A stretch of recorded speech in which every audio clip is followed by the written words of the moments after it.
저 하늘이 기분 좋아. 여러분 안녕하세요. 매력 테라피스트 김유나입니다. 어느샌가 정말 멋진 10월이 시작됐어요. 해바라기 풍성한 가을 느껴지시지 않나요? 근데 풍성한 가을만큼 이제 점점점 늘어나는 배둘레헴 넓이가 만만치 않으시죠? 그래서 자 준비했습니다. 제가 10월 프로젝트는 뱃살 줄이는 방법들을 알려드리도록 할게요. 여러분 준비되셨죠? 따라해주세요.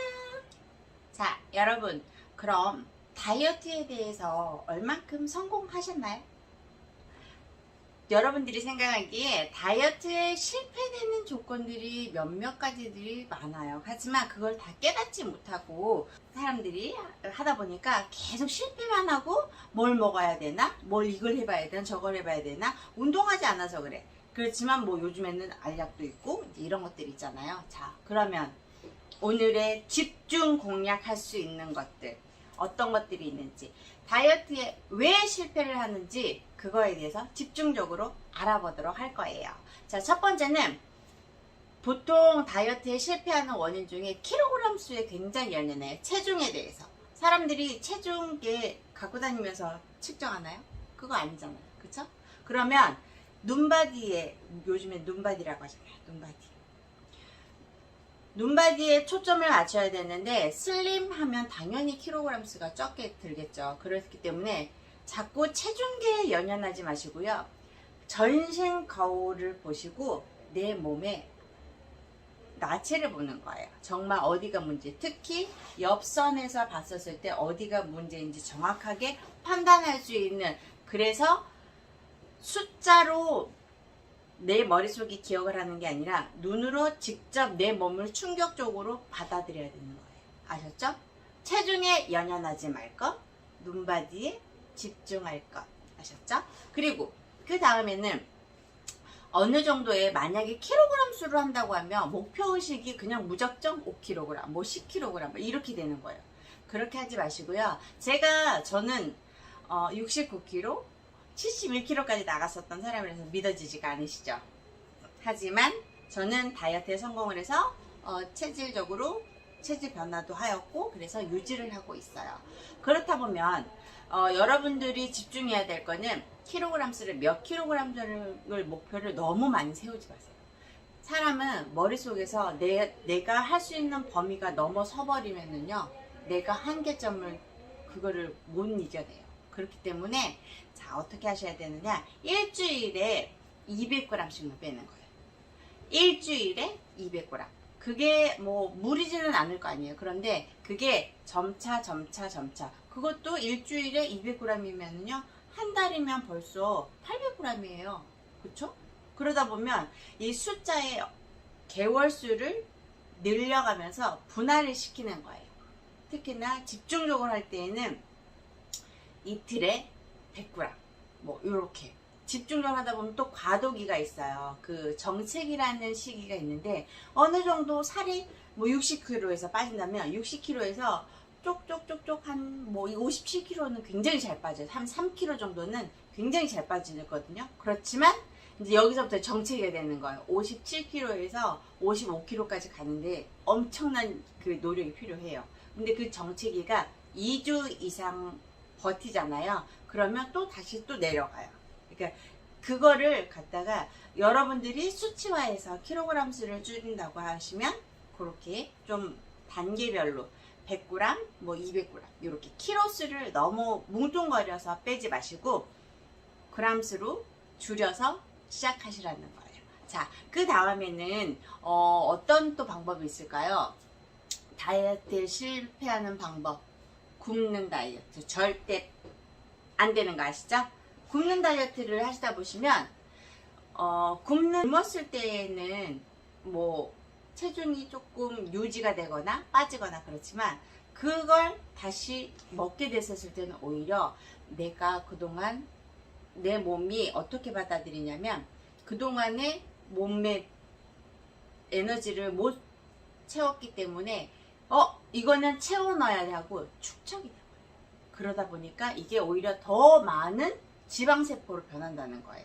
그렇기 때문에 굶는 거는 안 되시고요. 너무 공복을 너무 비우시면 안 돼요. 하지만 뇌를 속이면서 내 몸을 갖다가 신진대사를 원활하게 하는 거는 가장 좋은 방법이기도 해요. 그래서 가장 좋은 방법은 수면.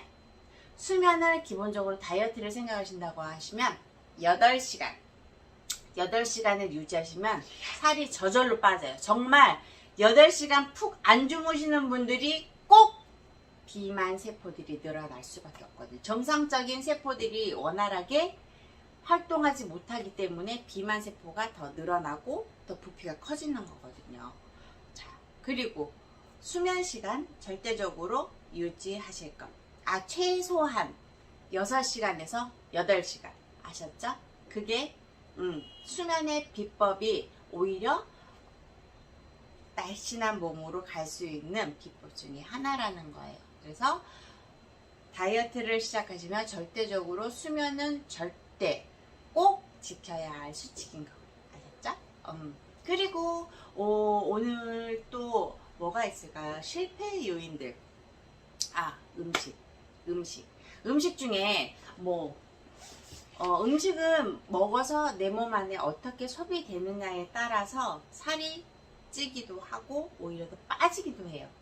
자, 예를 들면 똑같은 음식을 먹었는데도 저 사람은 살이 안 쪄. 저 사람 살이 안 찌는 체질이어서 그런가 봐요. 그게 아니라 내 몸 자체 내에서 흡수하고 소화해서 에너지를 어디로 축적하느냐에 따라 다른 거예요. 말 그대로 식사를 하시고 나서 30분에서 1시간 이내에 화장실을 가시는 분들은요, 살이 절대 안 쪄요. 쌓여져 있지 않기 때문에. 그래서 호흡하시면서 이 장에 있는 장의 활동을 잘 활발하게 해준다면은요, 오히려 살이 안 쪄요. 정말. 그리고 절대적인 원칙 하나가요, 그 살이 찐 부위를요, 살을 만져보세요. 그러면 그곳은 찬 곳이에요. 내 몸 안에 차기 때문에 지방이 쌓이는 거예요. 예를 들면 곰탕을 예를 들어 볼게요. 곰탕은 여름에는 그냥 묽은 곰국이잖아요. 그렇죠? 그런데 이거를 추운 겨울날 베란다에 두면 어떻게 되죠? 위에 두꺼운 층으로 기름층이 생기잖아요. 그 기름층이 내 복부 가장 바깥쪽에 있다는 거예요. 차면 당연히 거기에 지방이 쌓이겠죠. 셀룰라이트가 염증을 일으키고 내 몸 안에 독소가 점점점 쌓여지게 하는 그 막을 형성을 하기 때문에 오히려 나쁜 거거든요.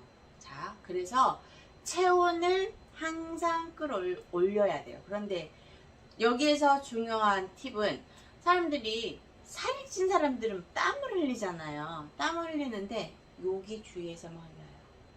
주의할 점은 겨드랑이, 액과 서해부, 복부, 특히나 등줄기 있는 쪽에서는 노폐물이 빠지지 않기 때문에 가장 큰 문제가 되는 거예요. 처음에 살이 찔 때는 부종부터 시작을 하거든요. 부종이 점점점 몸이 붓는 거거든요. 부어서 살이 되는 거예요.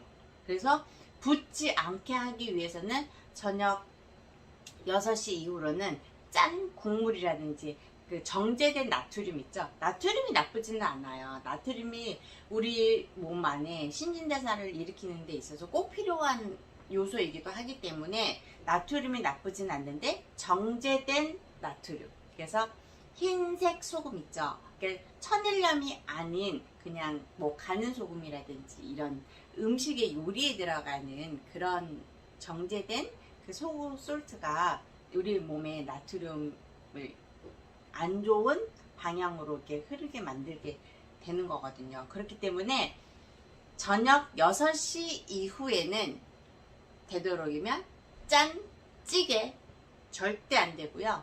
되도록이면 6시 이후에는 물을 조금 많이 드시면 훨씬 더 배뇨가 더 빨라요. 아셨죠? 그거 6시 이후에는 찌개 큰 물 절대적으로. 아셨죠? 그러면 오늘 집중해서 3가지 살펴봤어요. 다이어트에 실패되는 요건들을 살펴봤어요. 첫 번째, 체중에 예민하지 말자. 눈바디에 집중하자. 그리고 두 번째, 수면. 6시간에서 8시간은 꼭 주무셔야 합니다. 아셨죠? 숙면을 취하시는 거 잊지 마시기 바랍니다. 그리고 마지막으로 저녁 6시 이후에는 찌개는 만약에 정말 찌개를 드시고 싶다 하시면 국물 말고요. 찌개 건더기만 건져 드시고 물을 많이 희석해서 드시면 내 몸 안에 쌓이지 않게 바깥으로 배출하는 게 우선이라는 거 아셨죠? 그러면 오늘의 집중 다이어트 실패 요인 3가지에 대해서 알아보았습니다. 그러면 다음 프로젝트 기대해 주세요.